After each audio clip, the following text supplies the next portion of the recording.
Hi viewers, இன்றைக்கி நான் வந்து வரகு அரிசி வச்சு உப்புமா பண்ண போகிறேன். இது பாருங்க, ஒரு 1/2 அன் ஹவர் ஊற விட்டுருக்கு. இப்போ நம்ம வந்து இதை எப்படி பண்ணணும்னு காட்டுறேன். இந்த உப்புமாவுக்கு தேவையான வெஜிடபிள்ஸ் பாருங்கள். கடாய் காய்ஞ்சிடுச்சு. இப்போ கடுகு, பொட்டுக்கடலை, உளுத்தம்பருப்பு சேர்க்கலாம். பொட்டுக்கடலை ஆட் பண்ணலாம். இப்போ வெங்காயம் சேர்க்கலாம். இஞ்சி, பச்சை மிளகாய்.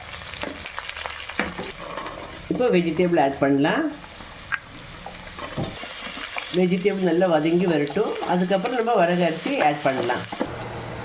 இது இங்கே காயில் நல்லா வதங்கிடுச்சு. இப்போ வரகு அரிசி ஆட் பண்ணலாம்.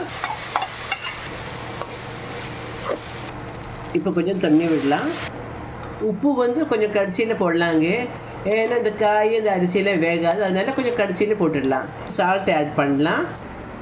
இதோ வியூவர்ஸ், நம்ம வரகு அரிசி உப்புமா ரெடி.